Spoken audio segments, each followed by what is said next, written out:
সফল হননি। আমরা স্ট্রংলি সেগুলোকে বন্ধ করেছি। আমি আশা রাখি এবারও ঠিক একইভাবে আমরা এই কাজগুলোকে করে এগিয়ে নিয়ে যেতে পারবো এবং লটারিটা হবে ওপেন লটারি হয় যেটা ১৯ তারিখ খুব সম্ভবত আমরা চেষ্টা করব ১৯ তারিখ, কারণ ২২ তারিখে আপনার এটা শুরু হবে।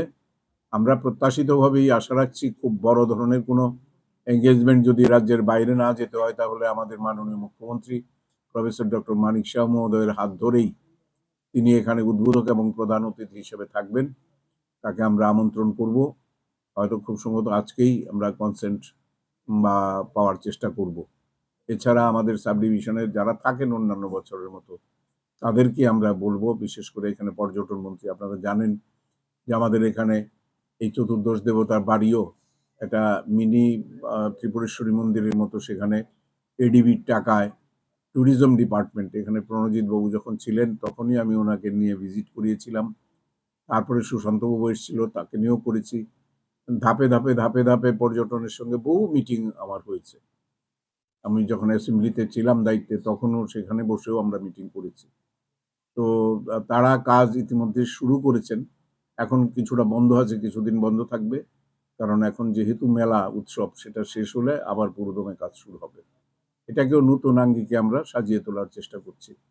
এলাকার বিভিন্ন ধরনের উন্নয়নের সঙ্গে সঙ্গে আমরা চতুর্দশ দেবতার বাড়ির যে সংস্কারের কাজটা করতে পারছি এটাতে আমরা সবাই অত্যন্ত উৎসাহিত এবং আশা করি আগামী দিন যদি সেখানে একটা কমিটি করে দেওয়া হয়, সরকারি তহবিল যেটা থাকে অন্যান্য মন্দিরে বা ইয়েতে যেরকম মাতা বাড়িতে আছে, দুর্গা বাড়িতে আছে, লক্ষ্মীনগর বাড়িতে আছে, সেরকমই একটা করে দেওয়া গেলে তারপরে আমার মনে হয় যে অন্তত মন্দিরের বা পুজোর সংস্কারের কাজ, মন্দিরের টুকটাক কাজ বা খরচগুলো সেগুলো থেকে নির্বাহ করা সম্ভব হবে।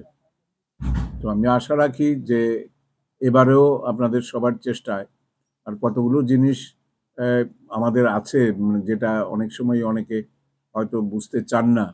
সেটা হচ্ছে ধরুন আপনি টিকিটে লটারিতে একটা টিকিট কেটেও অনেকে পেয়ে যায়, আবার অনেকে ১০০০ টিকিট কেটেও পায় না। তো যদি পেয়ে যান তারপরে সেটা আপনি রাখবেন না, বিক্রি করবেন না, করবেন, এটা আমাদের এখতিয়ারে বা হাতে থাকে না। তো এটা নিয়ে অনেক সময়ই সমালোচনা করার সুযোগ আছে, করা যায়, কিন্তু আমাদের হস্তক্ষেপ করার সুযোগ অত্যন্ত কম।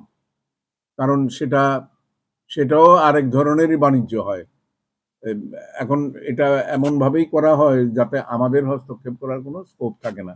ওর নামেই থাকে ঘর, কিন্তু দেখা যায় যে হয়তো বেনামে আরেকজন ইনভেস্ট করে সেখানে ব্যবসাটা করছে।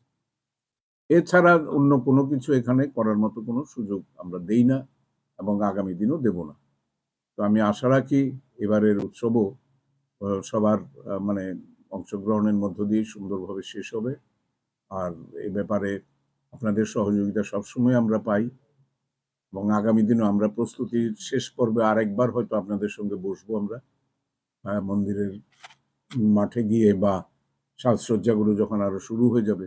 ইতিমধ্যেই ২ দফা মিটিং হয়ে গেছে এবং কাজও কিছু কিছু শুরু হয়ে গেছে, যেটুকু সময় লাগে ধরেন যেহেতু রাস্তাঘাটগুলো করতে একটু সময় লাগে, তো সেগুলোর কাজ ইতিমধ্যেই শুরু হয়ে গেছে।